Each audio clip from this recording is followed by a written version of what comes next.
The Bitcoin Standard podcast brings you seminars from Saifedean.com, my independent online learning platform where you can take my online courses on the economics of Bitcoin and economics in the Austrian school tradition, join our 2 live weekly seminars, and read my books before they are published. Sign up now for access to the draft of my forthcoming economics textbook, Principles of Economics, and take 5 full online courses based on my books, The Bitcoin Standard, The Fiat Standard, and Principles of Economics. The Bitcoin Standard podcast is brought to you by Crowd Health. Crowd Health is the Bitcoiner's answer to fiat health insurance. If you listen to this show, you've probably heard me rail against the problems of modern healthcare and health insurance. Crowd Health is a brilliant new solution to this problem that leverages the power of Bitcoin to help people get affordable healthcare. Crowd Health holds its cash reserves in Bitcoin. It negotiates with healthcare providers on your behalf and gets you much better rates by offering to pay them cash, upfront, without having to go through the expensive bureaucracy of modern healthcare insurance. It's a solution that works better for healthcare providers and for patients by disintermediating large insurance companies who have the wrong incentives and are constantly raising costs. I'm very happy to have signed up for Crowd Health, and I'm really excited to support them as they disrupt the fiat health insurance industry. Go to joincrowdhealth.com and use the discount code SAIF, S-A-I-F, and you'll get the first 6 months for $99 only. Coinbits. Coinbits is a great way to introduce your pre-coiner friends and family to Bitcoin. Get them set up in under a minute and help kickstart their journey by turning everyday spare change into Bitcoin. This Bitcoin-only app takes the uncertainty and fear out of Bitcoin saving by rounding up debit and credit card purchases to the nearest dollar, then using the difference to buy Bitcoin. Set it, forget it, and let the app automatically tax your high-time preference spending by saving the hardest money ever. Want to save in Bitcoin faster? Customers can multiply their roundups up to 10x or adjust their savings frequency for weekly or daily Bitcoin stacking. Coinbits is built on a sound, tried and true dollar cost averaging strategy that turns Bitcoin's volatility in your favor. Once you've gotten a private wallet set up, Coinbits encourages you to withdraw your Bitcoin to your own private wallet and embrace the Bitcoin Standard way of life. Start stacking on coinbitsapp.com and save your time and energy in the soundest money ever. Get paid in Bitcoin regardless of who you work for and regardless of who is paying you. All thanks to a premium service I personally love and use, and that is Bitwage. Thanks to Bitwage, I receive my books' royalties in Bitcoin. It is cheaper, faster, and easier. It is a true set it and forget it system, and Bitwage has been offering this premium service since 2014. Anyone can sign up and use it right away. No restrictions or limits, fully non-custodial. You can even split your incoming payment. Get part in Bitcoin and part to a bank account you specify. It could not be easier, and I cannot recommend Bitwage highly enough. Go to bitwage.com and sign up now and get paid in Bitcoin with your next payment or salary. So I'm in Lebanon now, and things are absolutely incredible with the hyperinflation. Basically, the lira has lost another 50% over the last month or so. Just in the last month, it's gone down by about 50% compared to the US dollar. It's a bloodbath. The currency is just completely destroyed, and it's just in free fall. Every day it gets worse, and people were very angry about numbers that are like half of the exchange rate now. So they were very angry at 40,000 liras. Today it hit 60,000 liras, and it's pretty startling. But I mean, obviously it's horrific watching this unfold. You can see the light at the end of the tunnel, and in the case of Lebanon, I mean, it seems almost cruel to be saying this, but I think there is a silver lining. I think it's quite fascinating because they're getting to a point now where the currency is just completely destroyed, and it's just gotten to the point where every single cent that is stored in the lira is now down 98%, 99% or something like that over the last 3 years, 2.5 years. And it's gone down 50% several times. So we've had 50% every couple of months for a very long time. And it just keeps going down. You know, there's no limit on how much it can just keep declining in value. So the interesting thing here is now that the Cantillon effect has been killed. Like, there are no fiat beneficiaries now from the money printing. The money printing is no longer working in Lebanon. It's a unique situation because most other countries, when this happens, there's some kind of other force that comes in and manages to start the Ponzi all over again. Like if this was another country, at this point, most likely the IMF would have negotiated a new loan. They would have given the government, say, 10, 15, 20 billion dollars or whatever they need. And with that money, the government would have launched a new currency, or they would have stabilized the currency at a new exchange rate. So they would have, say, stabilized it at 10,000 liras or 20,000 liras or 30,000 liras. For context, initially, before this hyperinflation happened in 2019, before it started in 2019, the official exchange rate was 1,500 liras for a dollar. And that had been the exchange rate for almost 30 years, 25 to 30 years or so, that hovered around that rate. And for like more than 20 years, it was, for about 25 years, it was exactly fixed at that rate. And they've done a good job maintaining it up until 2019. And then in 2019, it just began to collapse. And now it's at 60,000 liras per dollar. So from 1,500 to 60,000. So 1.5K if you want to 60K. So it's just completely been devastated. So all the money that's stored is gone. But now I think what's even more interesting is that it's just become clear for everybody who is working for liras that there's no bottom. There's no bottom to the lira. So a lot of people negotiated things a month ago. If you negotiated your salary a month ago, you've already gotten a 50% haircut, 50% pay cut, basically, on the salary that you negotiated 50% ago or 1 month ago. And so that's basically making the local currency completely unusable. It's just completely dysfunctional. So the interesting thing here is, at this point, when we've gone to 60,000 without having stopped at any particular point, without having had the IMF intervene and had a new kind of injection of foreign currency to shore up the bank's reserves, without that happening, the currency is just continuously in free fall. And there is no significant source of revenue for the government that the government can rely on to continue to buy the allegiance of its supporters. It's not Venezuela, there is no oil. So they can't just keep going with the inflation because the government can continue to finance itself and its cronies from oil, from selling oil. There's no oil. So they don't have oil to bail them out. They don't have any kind of significant natural resources that can bring in serious money for the government. And they don't have the IMF to bail them out. Realistically, what's happening is the economy is dollarizing. Everything is becoming more and more in dollars. And people who have moved to the dollar standard are, if you're managing to get paid in dollars and your customers pay you in dollars, then this is over for you. But what is interesting is, if you're living on dollars, now the government cannot take your wealth through inflation anymore. And all of the wealth that the government is trying to take from inflation is basically going to zero. Nobody's able to use the money printer to finance their government insanities anymore. And the majority of public sector employees here don't actually have jobs in any meaningful sense. I mean, obviously, the vast majority of public sector employees everywhere don't have jobs, but here they take it to an extreme where they don't even turn up to an office anywhere to actually get any work done.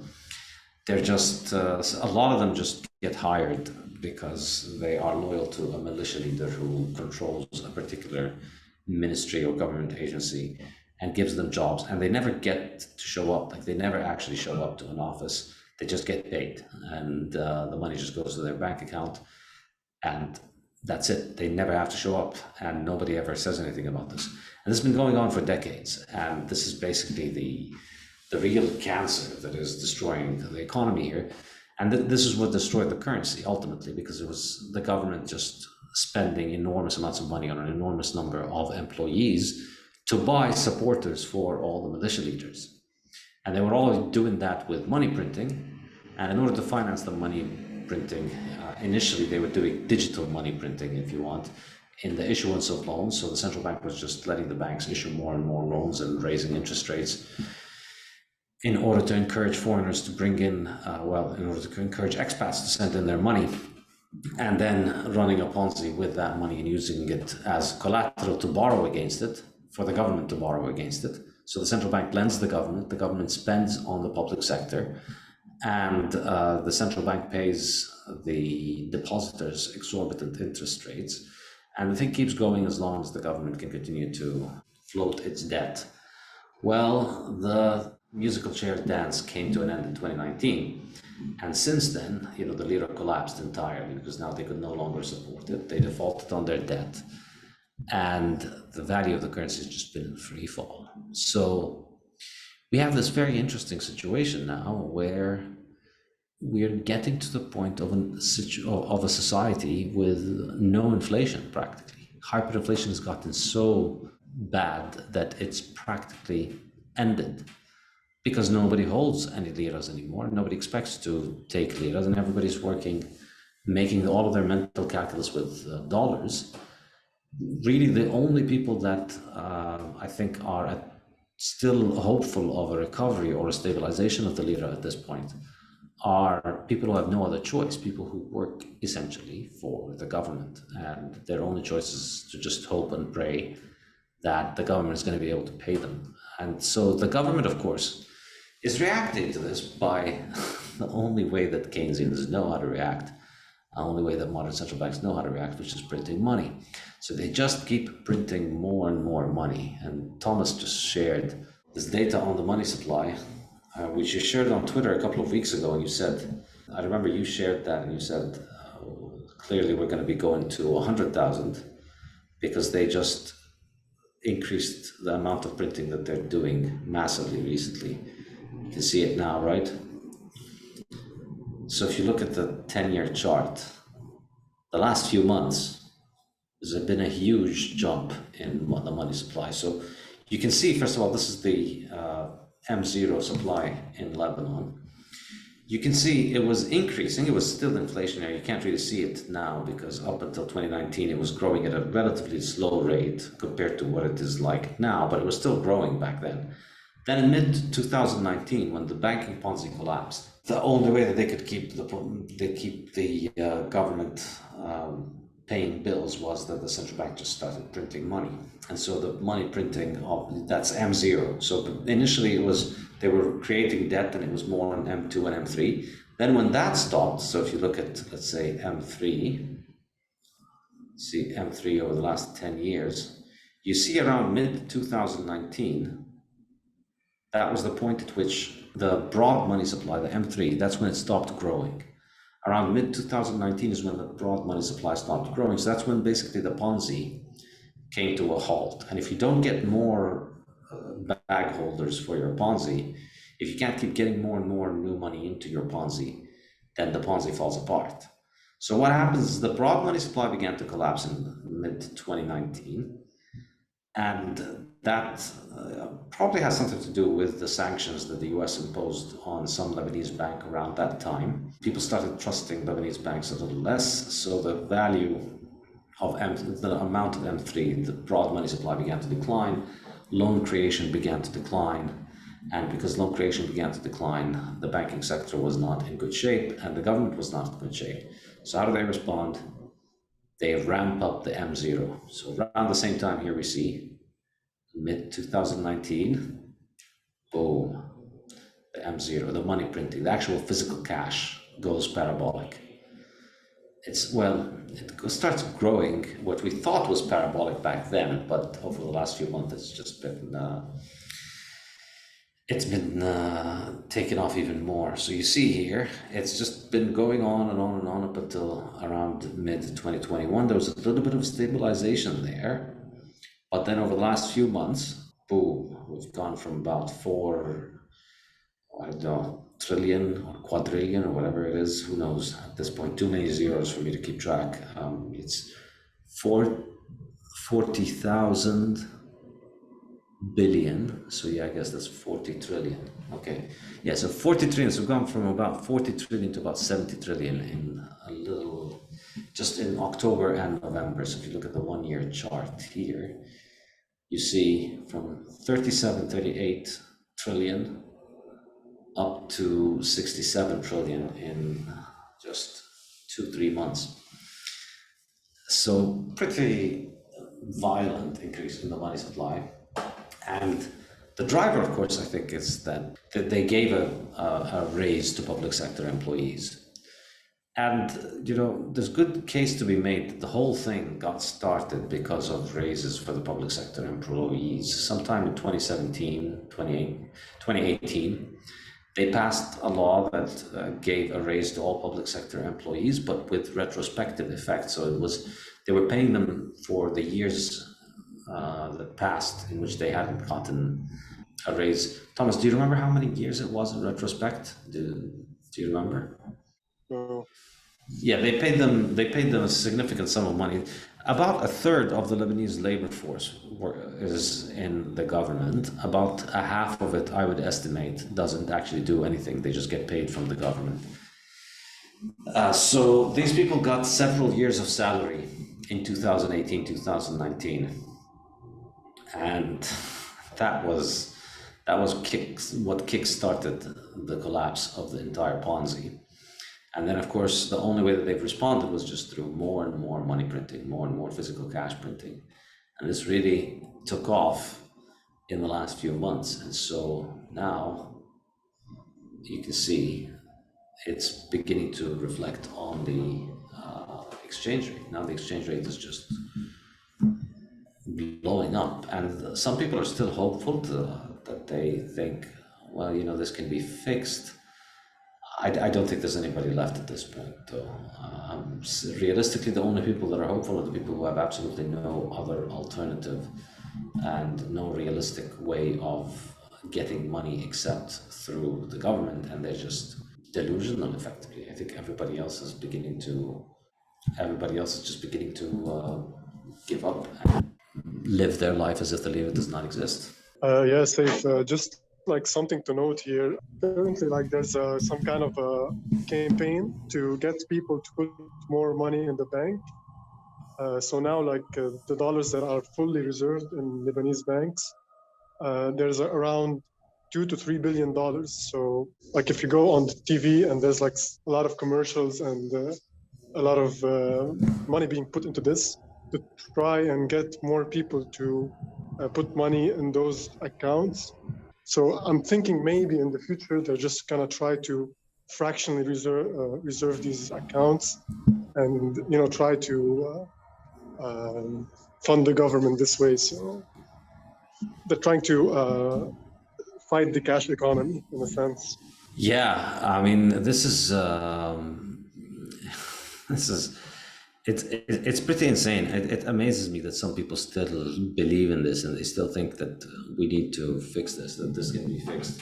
Because I don't see any way that it can be fixed, because the banks are insolvent, and if you put your money in the bank, you're essentially lending to somebody who's insolvent. So I don't understand the mentality of somebody who would essentially bet on a horse that has already lost the race. The race is over, your horse didn't win.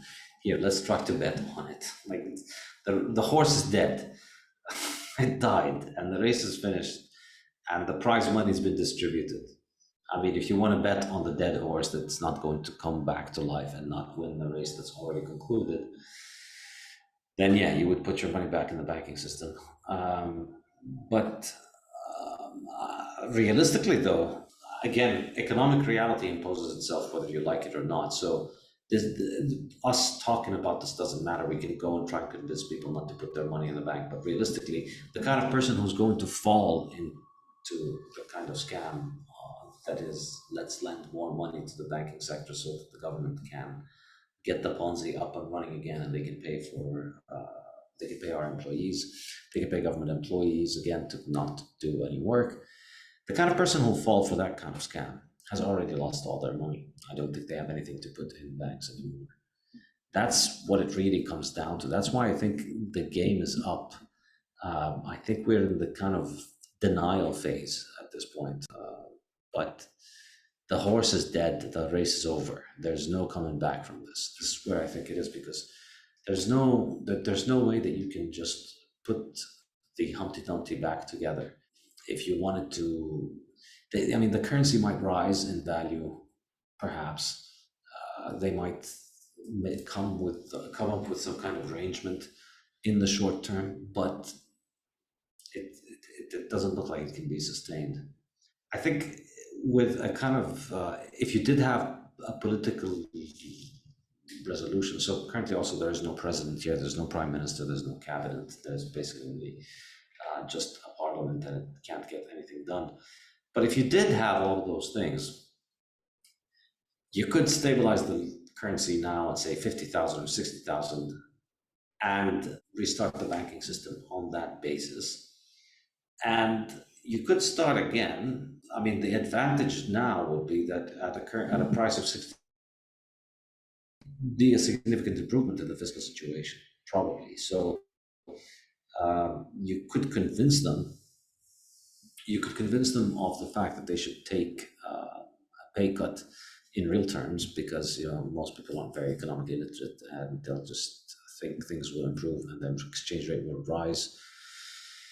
But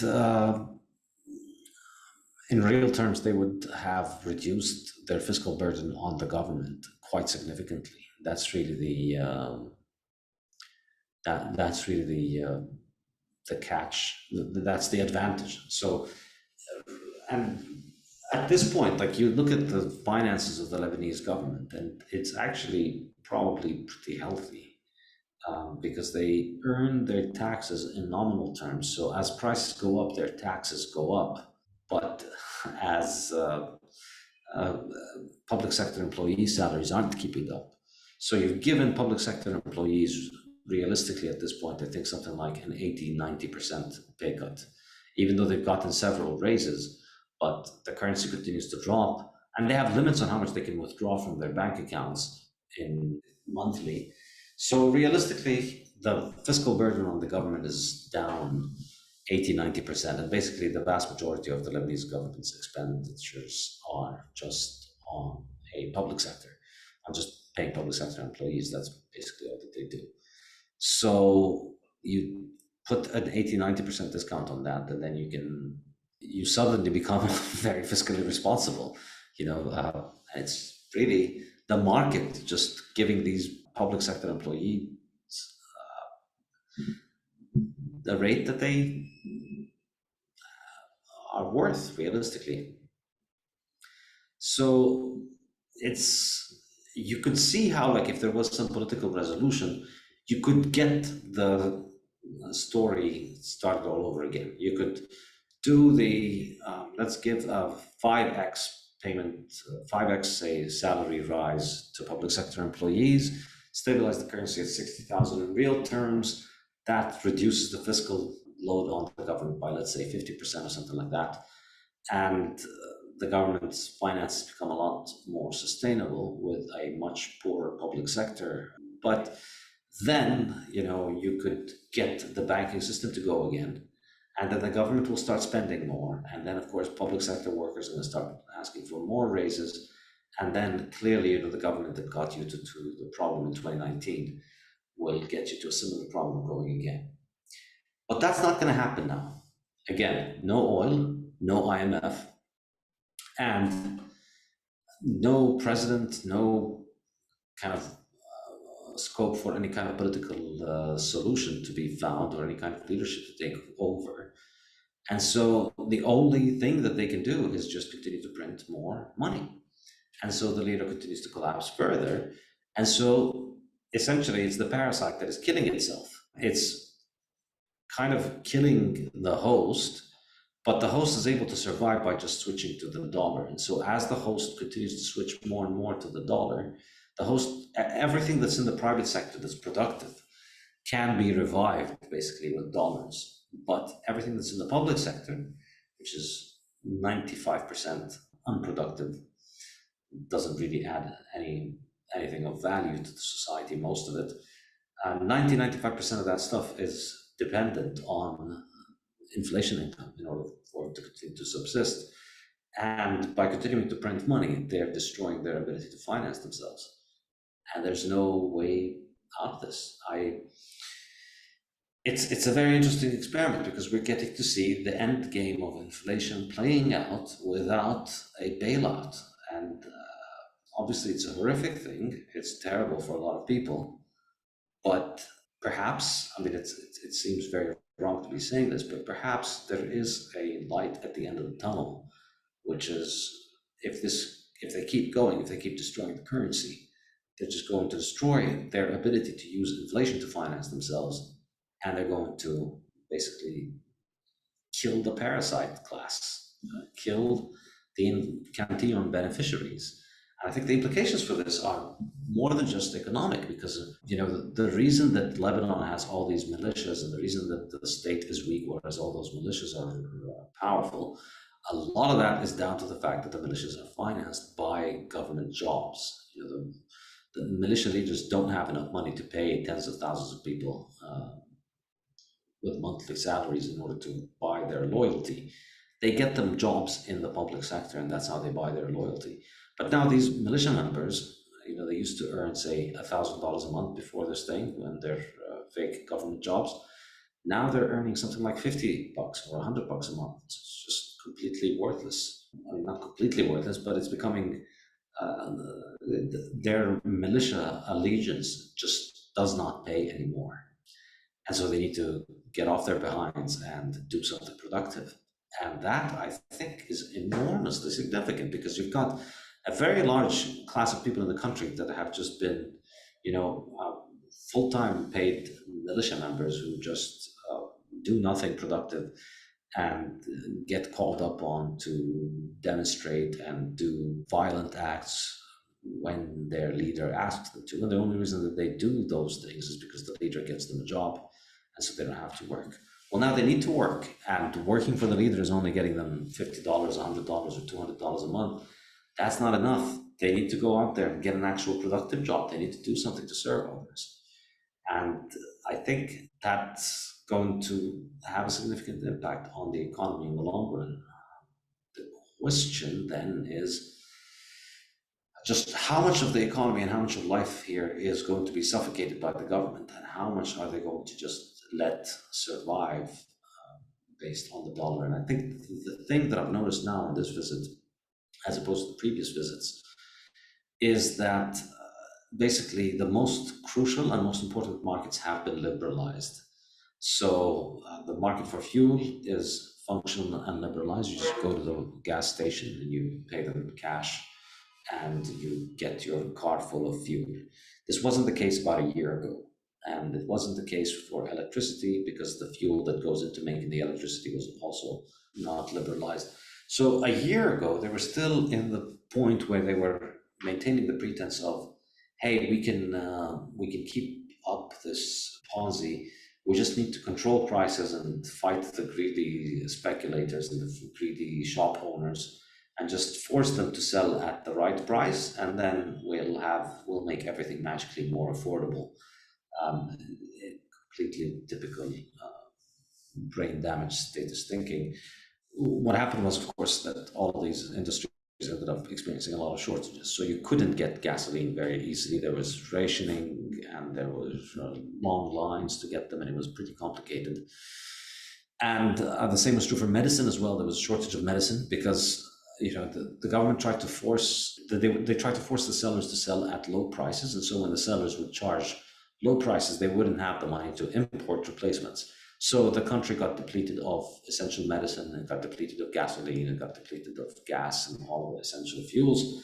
And that was a serious problem. That was 2021.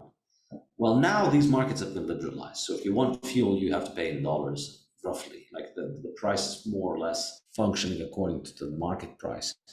And so because of that, you have those things. So more and more, the economy is learning to live without having to rely on government institutions. Electricity is another major example. It used to be that the electricity has not been reliable here for about 30 years or so now, probably even more. Up until a few years ago, before 2019, the power utility was delivering something theoretically at least, they were delivering something like 12 to 21 hours, depending on what region of Lebanon you were in. So you were getting 12 to 21 hours. Some in Beirut, in the capital, you were getting 21 hours of electricity a day, which is decent. But then by 2019, that had dropped significantly. So you were supposed to be getting 21, but you ended up getting closer to about 15 or 16 every day, because the whole thing was falling apart. Everything was falling apart. And then 2020 and 2021, it just continued to get worse. And now it's gotten a lot worse. So now you get 1 or 2 hours a day or so. But now the vast majority of people who can afford it have switched to private generators. And so the entire city is blanketed with private generators. Everywhere you go, there's small little private generators, and it's obviously horrible because it's making a lot of diesel smoke everywhere you walk around. You smell horrible gas fumes, but it means you have electricity, and electricity is kind of a big deal. So obviously, it would be much better if you could have a grid, because a grid makes electricity so much cheaper. But if you pay, you can still get electricity. So as long, these essentials that you need to pay with dollars for, they are driving the dollarization of the economy. And they're providing everybody with the kind of reality check whenever they want to believe that their government's sponsoring. Like at the end of the day, you need to pay for gasoline, you need to pay for gas, you need to pay for diesel fuel for your generator. And those things are imported according to international prices. And international prices don't give a damn about your government's promises. International prices are in the dollars, so you need to have dollars. And so you need to work for dollars. And so more and more people are switching to charging with dollars, or at least doing their calculations with dollars, and then offering you, charging you in liras, but taking liras at a dollar rate. It's more and more livable in the sense that society is finding its way without the state. So electricity is the major inconvenience, but the rest of the stuff and electricity, it's expensive, and because of the generators everywhere and the smoke, it's horrific pollution. But at least you can get electricity, and you can get gasoline, and so there's an entire alternative infrastructure for the society that's emerging outside of the government's institutions and outside of the government currency. And that's really where the new Lebanese economy is. This is just the lira economy is getting destroyed, and the dollar-based economy is replacing it. Here, interestingly, of course, let's look at the exchange rate. I had to turn on the VPN in order to access this website, because you can't access the website that shows you the black market rate. So now it's at 61,000 Lebanese pounds per dollar. And you see here, that the problem started. I'm zooming back in here to early 2020 and late 2019. So from as far back as history has been recorded, or as far back as the 1990s, this exchange rate was fixed, 1,515 liras. And it continued at that rate up until August 1st, 2019. That's when the black market rate began to diverge. For the first time, you couldn't get the lira from the exchange shops at the same rate as the official rate. The rate began to diverge in October 1st, 2019. And then you look at the money supply. What a coincidence. You see here, again, around the same time is when the money supply began to increase. Late 2019, the money printing began to increase. It's amazing, the correlation between those two things. And you can see it as well with the M3, as we were looking at the M3 earlier. 2019 is when this began to stabilize, when the growth in the M3 began to stabilize, so the banking deposits growth began to stop. And this is a very long-running ponzi, as you can see here. It's been going for a very long time. So this is when the war ended in 1990. And we've had steady growth in the money supply, and it stopped in M3 stopped in around 2017, 2018, 2019. And that's when they switched on the money printers. And that's when the exchange rate begins to rise. And now you look at it today, it's all grown up to 60,000. Now we've gone parabolic. If you look at the chart, you see we haven't had a growth this steep in the entire 2 years. This is new. So it's gone from 40 to 60 in just in about a month. It was at about 40, just 42 around December. And it just keeps going. It's very sad. I hope this helps you navigate your hyperinflation wherever you are, because it's a matter of time. Everybody gets it eventually. Safe. What happened to the fractional reserve mechanism? Why did it stagnate? I think the trigger was, I think on some level it just couldn't continue to grow because the way that they were attracting the money was offering high interest rates, and at some point you're just going to run out of expat Lebanese people who have any reason to send their money to this dysfunctional country. During the 1990s, after the Civil War ended, the idea behind the rebuild of the country was that we're going to offer high interest rates to the expats so that all the Lebanese expats, and there's an enormous number of Lebanese expats all over the world, and they generally have pretty high incomes. So you look at Lebanese people in the US or Europe, a lot of them make very good incomes. So they're a pretty well-educated population, and they have pretty high skills. So there are a lot of doctors and engineers and entrepreneurs.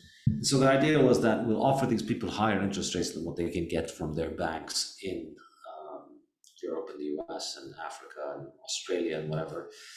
And they'll keep their money here, and then they'll use that money to finance the rebuild. So that obviously is just, it has to come to an end at some point, because where are you getting, as the old question from the shitcoin industry is, where does the yield come from? And in the case of Lebanon, the yield came from lending the money to the Lebanese government. What was the Lebanese government doing with this money that allowed it to pay a higher return than all of the world's biggest banks? How could they offer you much higher rate on your deposits than Citibank or Bank of America or all these other banks all over the world? What was the genius alchemy that they did? What they did was they spent it on public sector employees, and they took in taxes. And the idea was that somehow this would magically kickstart the spending in the economy and then cause it to become self-sustaining and not be a Ponzi. But of course, what happens is eventually you start running out of new depositors, and then what do? Well, you raise rates more to attract more depositors, which works, because when you raise rates, you do get more money to come into the country, but it only works for a while, because now you've raised rates, so now you owe those people more and more money.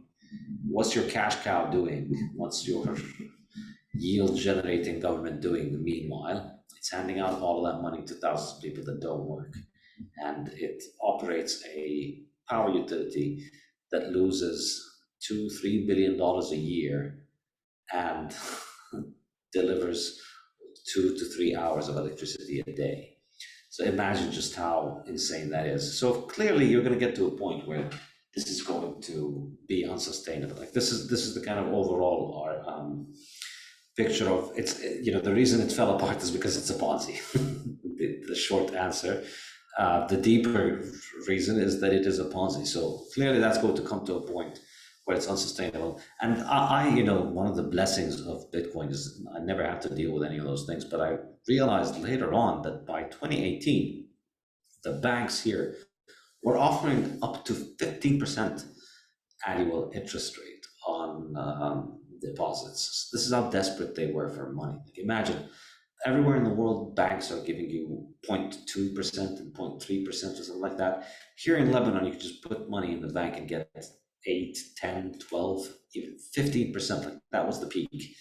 They were so desperate, they were offering 15%. And you get money, but then next year you owe that money plus 0.15 times that money. So next year you're just kicking the can down the road, and then next year is going to be a bigger problem. So in 2017, 2018, there were sanctions against a couple of banks, and this limited the ability of the banks to move money around and made sending money here a little bit less attractive.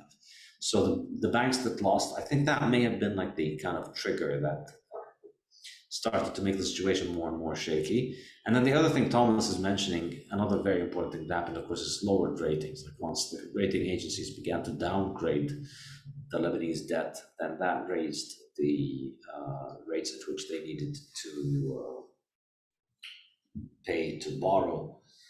And then that made their fiscal situation more and more unsustainable. So this is, Thomas just shared with us the credit rating for Lebanon. As you see here, in 2019, these are the changes in the negative rating, in the ratings. It got a little bit bad 2012, 2013, 14. Yeah, as you see, it's continuously deteriorating. B minus, B2, B minus, B2, B3. Then it gets bad in 2018, as you see, B3, B minus. Then Fitch gives you a triple C, August 23rd, 2019. Moody's puts CAA1, and it just continues to decline with a negative outlook. And now, I think these will default. I'm not expert in these things, but yeah. When these ratings begin to go down, your borrowing rates go up, and so your fiscal situation becomes more and more dangerous.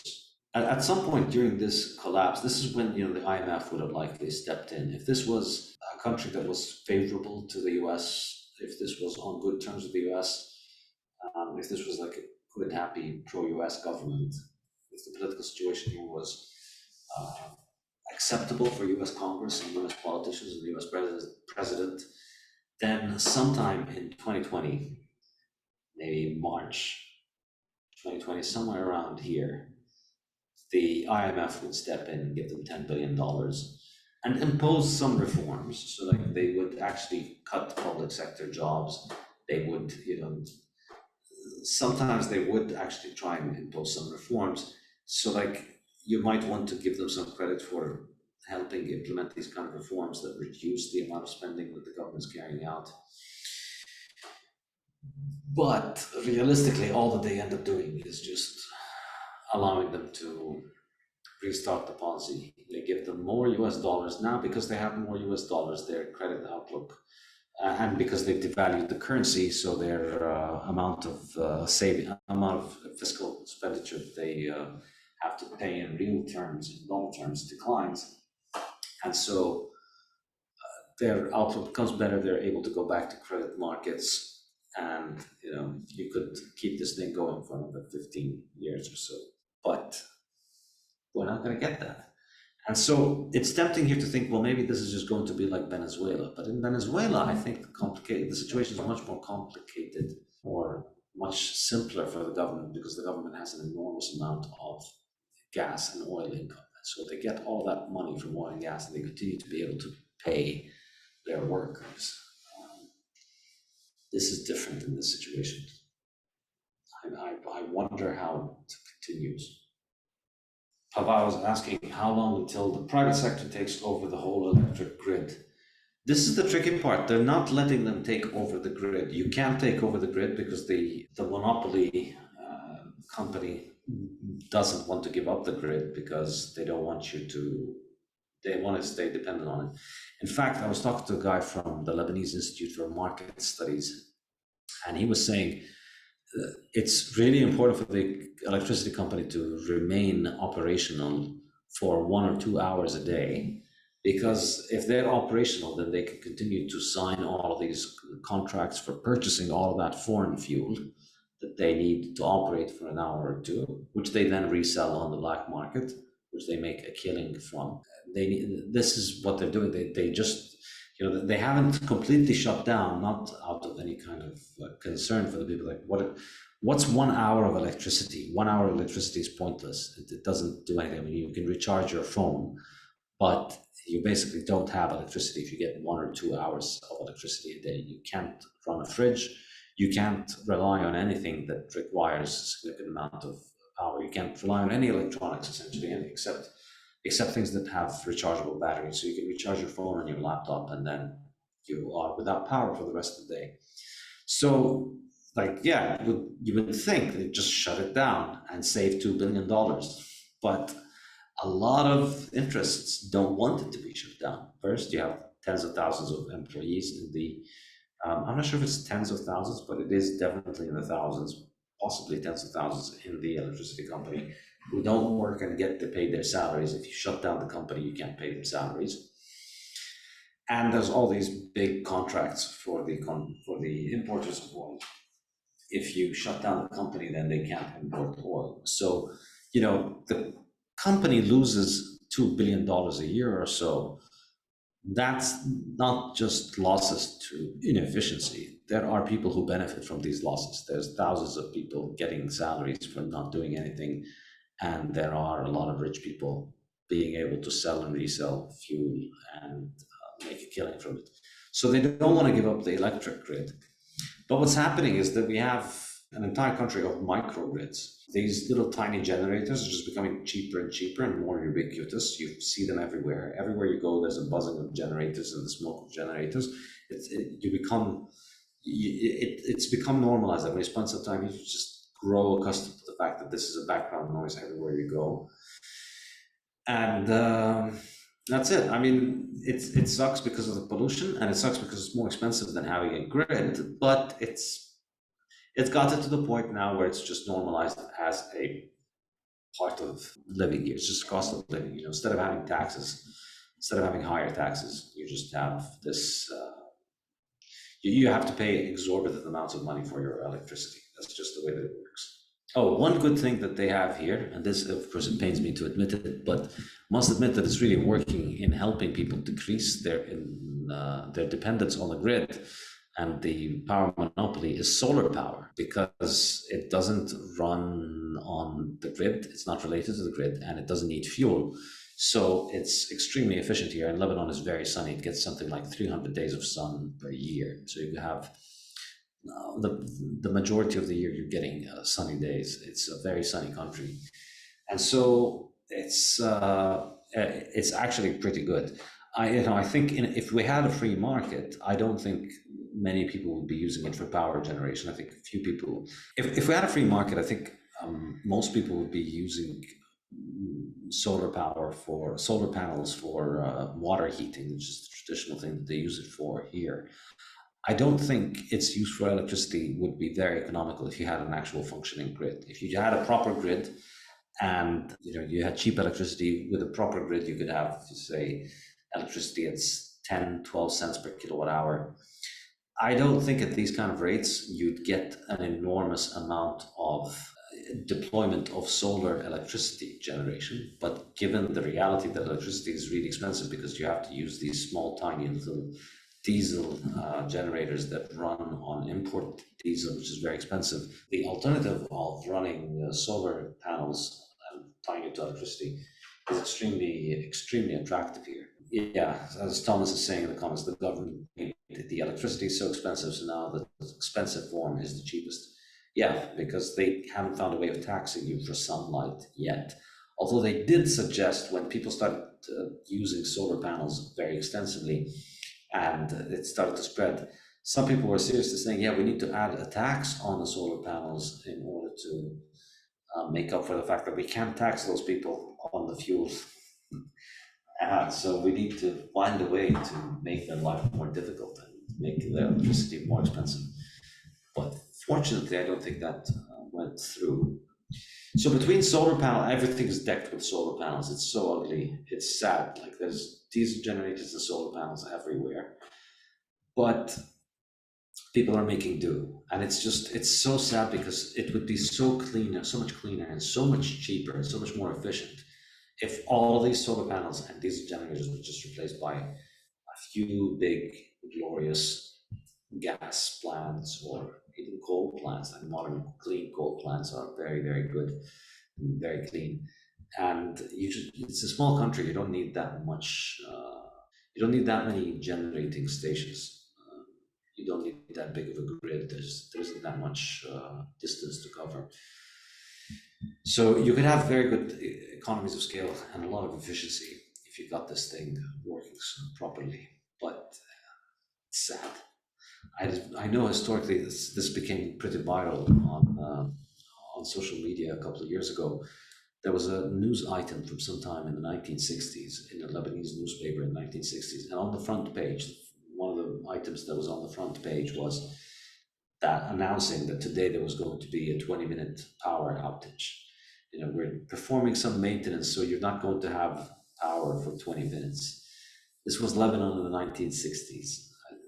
20 minutes of electricity interruption was front page news, and it was just done for maintenance, you know, good old 1960s engineers taking out 20 minutes from your day, putting it on the newspaper so that, you know, they can make the whole thing work efficiently so that it doesn't fail.